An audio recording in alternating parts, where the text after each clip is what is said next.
La nouvelle constitution peut constituer un tournant pour le Gabon dans la mesure où cette constitution va consacrer le retour de notre pays à l'ordre constitutionnel. À partir du moment où un nouveau projet de constitution a été publié, après toutes les étapes, je pense que l'adoption de ce texte marquera un tournant important, consacrera ce texte le début ou l'entrée du Gabon dans la Deuxième République.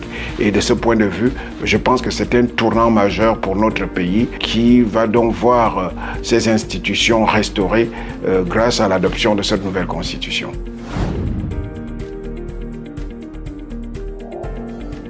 Je pense qu'il serait fastidieux de pouvoir identifier toutes les réformes majeures au niveau de ce nouveau projet de constitution. Mais pour l'essentiel, nous devons retenir les réformes retenues au niveau des conditions d'éligibilité du président de la République. D'abord, nous passons de 5 à 7 ans, renouvelables une fois. Donc nous avons là une limitation de mandat tout à fait intangible. Mais en plus, je pense qu'il y a cette disposition qui a été introduite par le président de la République lui-même, c'est-à-dire que les descendants du président de la République en exercice ne peuvent prétendre à sa succession, ni son conjoint, ni ses enfants. Je pense qu'à partir de cette disposition, il est mis fin à la possibilité d'une succession de manière dynastique à la tête de l'État. Une autre réforme, c'est le caractère tout à fait spécial de cette constitution qui se veut une constitution de type présidentiel mais qui est calquée sur un modèle tout à fait gabonais parce que nous avons ici le président de la République qui est le chef du gouvernement et qui est assisté d'un vice-président de la République et d'un vice-président du gouvernement. Donc de ce point de vue, c'est aussi là la spécificité du modèle constitutionnel gabonais qui est parfois une constitution pas tout à fait présidentielle, pas tout à fait parlementaire, mais qui se veut un modèle spécifique au Gabon.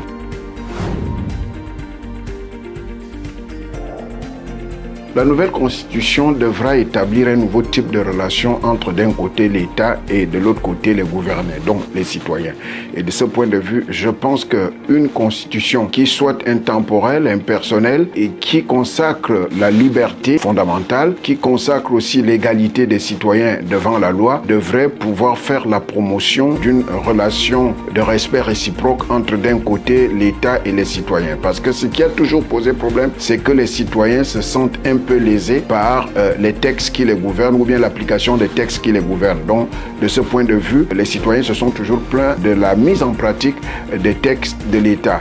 Et je pense que si les nouveaux gouvernants qui seront élus à partir de cette constitution s'attellent au respect des lois fondamentales, le citoyen pourrait se sentir en sécurité et je pense qu'un nouveau type de rapport normalisé pourrait s'établir entre les gouvernés et les gouvernants.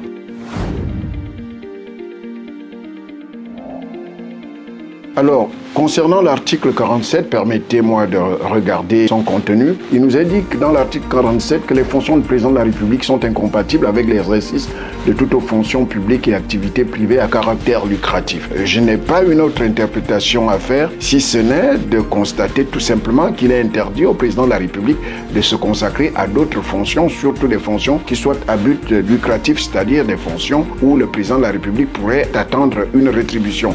Nous avons très mal vécu l'expérience pouvoir déchu où on a vu le président de la République être le principal responsable de certaines agences. Donc, de ce point de vue, je pense que le président de la République ici a un rôle tout à fait encadré qui ne serait compatible avec toute autre fonction.